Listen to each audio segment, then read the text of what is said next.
Hey, everybody.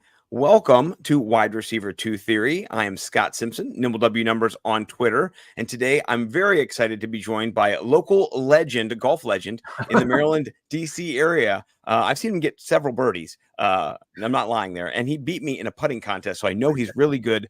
I had to make sure with Denny how to say this first, but it is NBC Sports and Rotoworld. Welcome, Denny Carter. Thank you, Scott. And yeah, we're golfing buddies. We haven't been able to play 18 this summer, but we did, like you said, we had a putting contest with Zach Kruger, who is my colleague at Rotoworld, and I believe you guys let me win, which I appreciate. You hit a 50-footer. You hit a 50-footer to I win. did hit a 50-footer. You did. That's true. The media won't report on it. Curiously, there's no video of it anywhere, and I wish drone footage. I wish there were, because it probably goes down as the best putt I've ever hit in my life. Well, I thought I had hit a good putt because it was about a foot and a half from the hole, and I was like, "Oh, I got a great chance to beat you." And then you drained it, and I said, no. Yeah, and we had to buy you beers. That was the rule. You did. So, You bought me 2.5 seltzers. Yeah, It was actually beer. It was actually beer. Well, yeah, we don't want to lie to the folks. And you were, enjoying yourself. I'm not going to let people know, but you're having fun. So I was.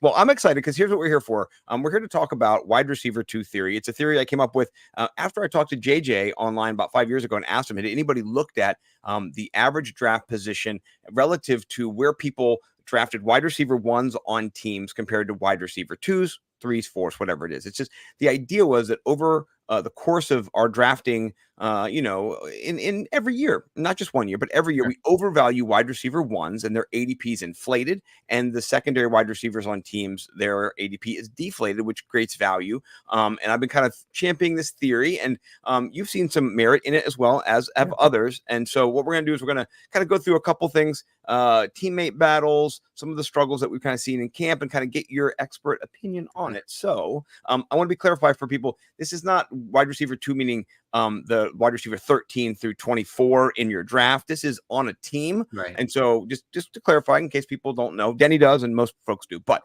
that is my theory, is an ADP value. Kind of, we as a general public don't really understand wide receivers. And every year, you're right. I mean, there are situations where the wide receiver 1 and wide receiver 2 are flipped come the regular season. After months and months of us thinking it's going to be one way, it's the other way.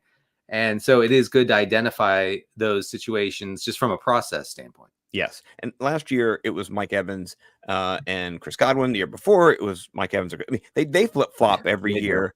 So guess who's a value this year? Chris Godwin. We'll talk about him later.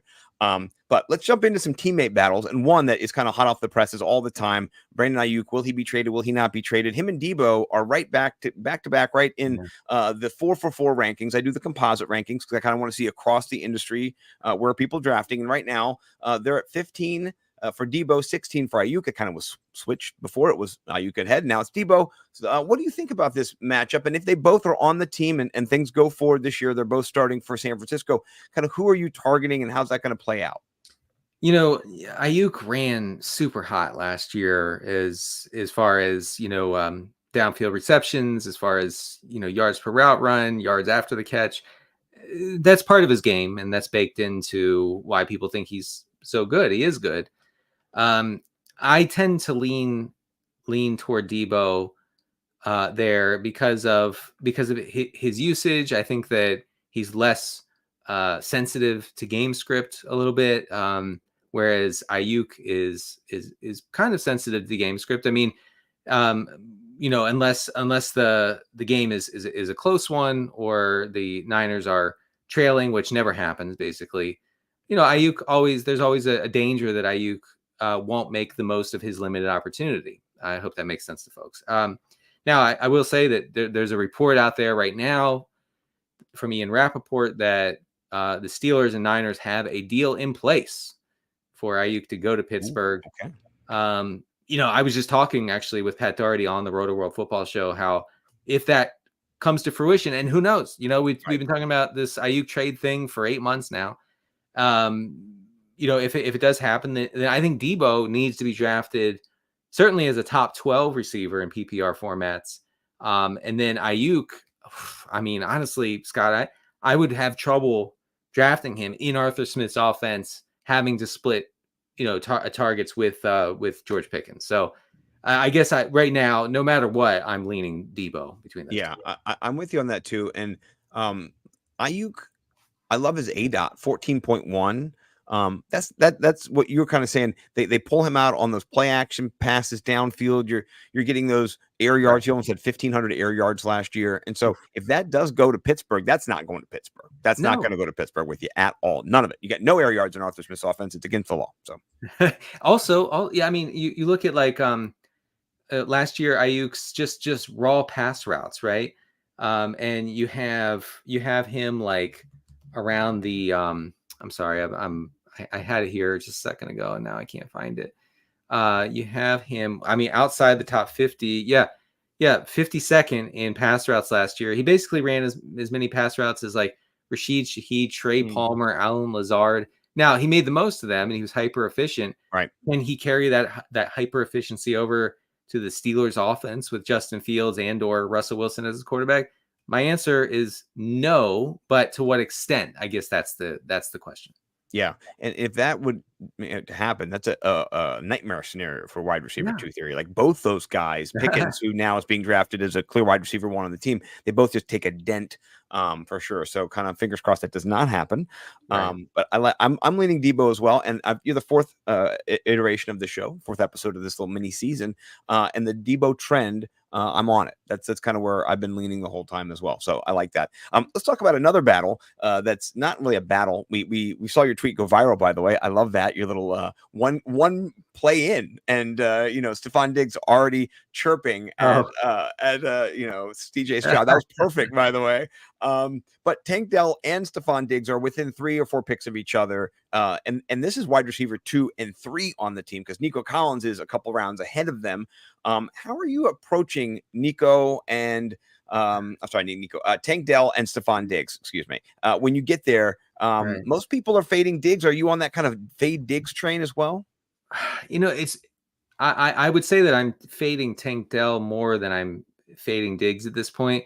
Although, Diggs is going at wide receiver 19, and that happens to be in an area where I like a lot of receivers, including Cooper Kupp going at wide receiver 18, Jalen Waddle going at wide receiver 20, 21, DK Metcalf, Yes. DJ Moore, one spot below that. So I love all of those receivers that I just named. I prefer them very much to Stefan Diggs. Now, Tank Dell's all the nerds are saying that Tank Dell's preseason usage was not ideal, and by that I mean Tank Dell was not part of 2 receiver sets in the Houston offense. That was Stefan Diggs and Nico Collins. That means that Tank Dell is kind of a rotational slot guy.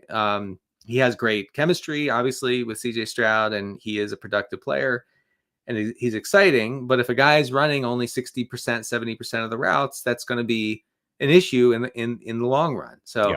I think that Tank Dell is certainly being overdrafted. I think probably Stefan Diggs is being overdrafted, but he probably has a safe enough floor there in that Houston offense. Yeah, I saw somebody say the good news: Tank Dell scored a touchdown. The bad news: he didn't play a lot of the plays. So Right. that's you have to be hyper efficient, and then if also you're touchdown chasing, I mean, you're not gonna. That's not gonna be a way to win your league. So yeah, no, I like that. Okay, last one. This is a little bit deeper dive, but these guys are both free at the end of your drafts. Jalen Polk, rookie wide receiver. He's wide receiver 67, and then Demario Douglas coming back. They call him Pop for some reason. I think he pops. But he was their slot receiver last year in New England. They have a quarterback change. Drake May is in. Not really. Jacoby Brissett's in there now. But it's a new offense. There's some variance for sure. And these guys are 67 and 68. So you can get them both if you want. I don't want both. Who are you picking up if you're in that scenario? No, listen, if you're drafting 2 New England Patriots receivers, maybe find a different hobby. You can take up you can take up darts. You can join a local table tennis league. Weaving. There's a weave. Weaving. Yeah. I Looms mean, around. Yeah. go out for some walks, things that, there are things that you can do. It doesn't have to be fantasy football. Anyway, Practice breathing, right. So yeah, I mean, it's Polk for me. I think that Jacoby Brissett could be, I know this sounds funny, but something of like a fantasy friendly quarterback. And by that, I mean, this Patriots team is going to stink. We know this. That means that they're probably going to be facing a lot of negative game script. That means that probably Brissett is going to be dropping back a lot. Brissett is probably the single slowest quarterback in the NFL at the moment. He's not going to run at all. Nope. Everything is going to be a check down, right? And Jalen Polk is operating in training camp as the primary slot guy. So, and lots of middle of the field, short area stuff. So Polk could be kind of a PPR scammy sort of guy, and I don't mind that. Although I will say that, as a zero RB bro, I'm not really mining for targets in that area of the draft. Yeah. You're looking for the zero RB guys. They're like Chuba Hubbards, guys like that. Right, exactly. Mm-hmm. I will say though, if you started your draft, you're high T dude, and you're getting a lot of running backs early, Jalen Polk makes sense as a guy you can grab, maybe start in the flex in a 14-team league, something like that. And he's shifty too. He could pick up some yak after the kids are saying. Yeah. So, no, he's good. I mean, his college profile is very good. Yeah. All right. So we're gonna jump away from the teammate battle for now. That was pretty good. And we're gonna just talk like not two teammates. Now it's like a plethora of bros, right? We got 4 or maybe 5 guys on all these teams that we're gonna mention next who are kind of siphoning targets away from each other. So first offense we're gonna check in on is the Green Bay Packers. Jordan Love, MVP candidate up there this year, just has potential to break out. They've got 4 wide receivers, and most people like Dontarian Wicks the most. He's their 4th wide receiver. That's the guy that everyone talks about. I know. So out of Christian Watson, Jaden Reed, Dobbs or Dubs or wherever it is, and Wicks, how are you kind of navigating this wide receiver room? How are you doing now? Right. It's hard. It's tough because Matt LaFleur had a funny quote yesterday. I saw that. He said, when people ask me about who's going to be the number 1, I want to quote throw up. Yeah, puke. Which first of all, let's tone down the drama, Matt. The rhetoric. But I think that is kind of our final and most important indication that there is not going to be a number 1 receiver, and that the top 4 guys, meaning Dobbs, Watson, Wicks, and Reed, are going to be rotational. And then you have guys like Bo Melton, who's good. Yep. You have Dubose, whatever that guy's name is, who broke out in the Packers preseason game the other day. Who knows? Who knows what could happen here with those top 6 receivers? So what I would say is, unless you're getting an ADP break on any of these guys, I feel like you could probably just go elsewhere, because it's going to be frustrating. I don't think that there's going to be a guy. I don't think that Jaden Reed, I don't think Christian Watson are going to come out as guys who are going to be guaranteed 8 to 10 targets a game. Christian Watson, he's healthier. He figured out his hamstring issue. That's awesome. That should be really good for Jordan Love, but he's going to continue to be a high variance downfield option for this team, right? And so that's frustrating for fantasy. I wish I had better advice, but I do think that we are slamming our head against the wall if we're trying to figure out who's going to be number 1. Matt LaFleur just told you we don't do that here. Right. That doesn't happen. Well, and here's what I like. You can get Dontavian Wicks at wide receiver 60, and so if you are going to try to get somebody, Dobbs is in the 11th end of the 11th round, and Wicks is in the 14th round. So you're not wasting a lot of your draft capital reaching for Watson in the 9th or the 8th or trying to get Reed, because Reed had so many touchdowns and contested catch and stuff. But the rotation is key, like you said. If you're not going to be on the field all the time, then you could be off the field when the touchdown pass is thrown, and it could just be to another receiver. So you're right. If you want a piece of this Packers offense, this passing game, and it's an ascendant passing game with now the highest paid quarterback in the league in Jordan Love at the controls, then I do think that the best bet would probably be Dobbs or Wicks. You're right. They're so cheap. Like they're free in my way. Okay. Well, I love that. Let's transition. We do need to get you out of here because you got a tight time crunch. You're a man of the working class. I'm creating content nonstop today. Never stops. Kansas City Chiefs have had a kind of nebulous wide receiver situation. Hollywood Brown came in. You had Rushy, the racer Rice, and then You also have Sky Moore. He disappeared last year. There's so many different things going on. Maybe Travis Kelce will be good this year. But we know that Hollywood is hurt right now. How are you looking at the Chiefs in general? This year, Yeah. Xavier Worthy, he looks like he can't come off of any type of press coverage. He might die. So this looks like it's going to be more Travis Kelce, I think, than last year, at least when he averaged 14 points per game. He averaged 21 points per game in the playoffs. So, there's a Travis Kelce in there somewhere, but Yeah. what about the rest of them? Well, I mean, you have to remember that the Chiefs don't actually try until the second round of the playoffs. Right, That's right. when they actually start trying. So maybe we'll get some effort in the regular season this year. We'll see. I think Rashee Rice comes out as the big winner here with Marquise Brown going down with an injury that required him to go to the hospital. Right. I wouldn't be surprised if Marquise Brown is out for the opening of the season.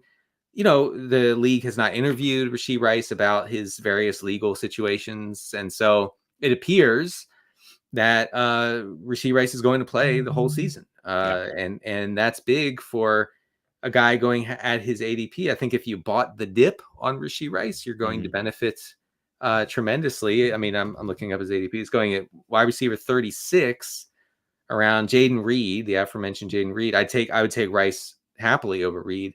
Yeah. Chris Godwin, Deontay Johnson. Maybe I'd take Deontay. But I think, Rashee Rice is probably locked in as a top 25 receiver. So I would go in that direction. Xavier Worthy is going to be cool. He's going to be exciting. They're going to be a lot of cool plays. He's the fastest guy ever. Mahomes has a big arm. That's going to work. That's going to work in some situations. It's going to be cool for real football. For fantasy, I don't know. know. Yeah. The amount of targets too. There'll be high volume downfield targets maybe, but you're not going to throw 50 downfield passes. No, you know what I'm and saying? So also- you're not going to do that. Also, we have to remember that even if the Chiefs want to get back to like vintage Mahomes, like throwing downfield to Tyreek Hill, that Mahomes, right? I don't know if they can do that with the way that defenses now approach the Mahomes offense, which is with the shell coverages, with two guys 30 yards off the line of scrimmage saying, no, absolutely not. You're not getting this 50-yard deep ball. Yeah. Until that changes, I just think that they're going to have to be creative. Mahomes is going to have to keep dinking and dunking, but dinking and dunking to the fastest receiver of all time in Xavier Worthy might not be a bad thing. Yeah. If you can get him behind the linebackers and in front of the safeties, maybe he can just make some moves and then he can run past them. And that worked with Tyreek in Kansas City for a long time. Yeah. The holes in the zone are there to exploit. So, all right. We only have a few minutes left. So, let me jump down.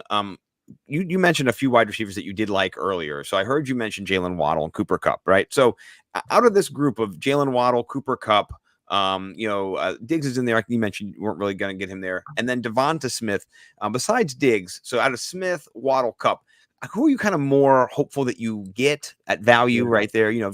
Smith's a couple picks later, but how are you kind of approaching those wide receiver twos on their teams? Because they're all in offenses where they get target funneled. They're going to get 20% probably target shares, all of them. And so they all have massive upside. I would hope so, Scott. If they're not getting 20%, I'm done. I'm going to be broke. Yeah, it's completely. Right. So apparently Devonta Smith is just tearing up training camp and being dominant in the short area, intermediate, downfield, everything, right? And I do think that this Kellen Moore offense coming to Philadelphia, which will be more creative, less stodgy, less stuck in the mud, I think more adaptive this season. I think that could be great for both Smith and AJ Brown. But of course, AJ Brown, you have to get in the first round or maybe the top of the second. So you have to pay the premium for Brown. I do think that there are maybe some scenarios where Devonta Smith ends up outscoring Brown, and you can get him later. And I think that Smith could be the wide receiver 2 cover guy, the wide receiver 2 theory cover guy this year because of that. So, the hope is that the Eagles are a little more pass heavy, especially in high leverage situations. And that would be awesome for a guy like Smith. I think Smith is a slam dunk, especially if you start the draft with a running back or two, get Smith. he can be a top 12 guy, obviously. Yeah, I love him. I agree. And he's wide receiver 23, 24. So you're getting like, in between wide receiver 2, 3 value. That's ridiculous. I think that his ADP will look probably a little silly come the end of the season, where we'll say, why weren't we taking him, higher? Let me just see real quick. He's going, where is he going? He's going, I can't find him. So he's around like DK Metcalf, DJ Moore, Malik Neighbors, Pittman. So he's all in that, Yeah. So yeah, gosh, well, DJ Moore and Neighbors I like a lot. Yeah. So I mean that's a great area for receivers, but yes, I do think wide receiver 23, he has top 10 upside, so you could get that's a big value potentially. Yeah. No, like, okay, a couple minutes left. One more of these tiers, and then we're going to do a quick, who would you rather have as some young talent? This is the second tier, not as prolific as the first tier we just mentioned, but in this tier, you have T. Higgins coming back, bouncing back, got paid, even though it's a forced payment, he got paid. Keenan Allen, and then Chris Godwin. Out of those three, who are you kind of finding yourself? They're all vets, they're all guys who've been around except for Higgins, on their second or third, go rounds, contract wise. Higgins trying to get the big nut, so he's got some things to kind of play for. How are you looking at those guys? Yeah, I guess I like Higgins, although the injury history freaks me out. And I know I'm not supposed to say that. I know I'm supposed to say all injuries are random and they are not sticky. And right. To an extent they are, but I Higgins is constantly dinged up. So that is my worry there for Higgins. He's going around like Zay Flowers and Cooper. I would rather take Cooper. Yeah. I'd rather take, well, actually, I guess that's it, because I was going to say I'd rather take Keenan Allen, but I don't think so anymore. And now that we're hearing that he's a hefty boy with up to 230 pounds reportedly. I'm 192. What are you doing there, Keenan? Come on. And not looking fleet of foot apparently in training camp or in the first preseason game for the Bears. No. So yeah, I think I'd go with Higgins out of those guys. No, I like it. All right, we gotta get you out of here in like 1 minute or 2 minutes. So I'm gonna do just a real quick. Christian Watson, you're on the clock. Christian Watson or Jackson Smith and Jig, but you have to pick one of them. Oh boy. I'm in on the Seattle offense. I use a lot of 3 receiver sets, and so I will go with JSN. I love that. All right, next one, rookies, right? 2 kind of big-bodied rookies, maybe touchdown upside for both of them. Keon Coleman or Brian Thomas Jr. That's hard. Brian Thomas is going to make a lot of big plays, but I don't think that he's going to be, seeing the sort of targets that can smooth over his performances, where if he doesn't hit on the big play, he can make up for it with a few intermediate receptions. I don't think that's happening, so I'm not going to. Who was the other guy? Thomas and is Keon Coleman. I go Coleman. He played upside. He ran 100% of the routes this past week in the preseason game with Josh Allen at quarterback, so that's a good sign. Yeah, and you can get him cheap too. I mean, he's the first Buffalo Bill coming off the board, but not counting Dalton Kincaid. But I love it. All right, so we gotta get you out of here. Tell people where they can find you besides all over the internet and at Rotoworld and at NBC Sports. Yes, it's just anywhere on the internet I will be there at CD Carter 13 on the X platform, formerly known as Twitter. I'm also on Threads for those who do that, and then check out the Rotoworld Football Show, which you can find anywhere podcasts are sold. Excellent. Thank you so much, Denny Carter. You're one of my favorites, and I cannot wait to beat you again in the Crab Cake League this year. We'll see you guys next time. I had to get it out on the end. All right, guys.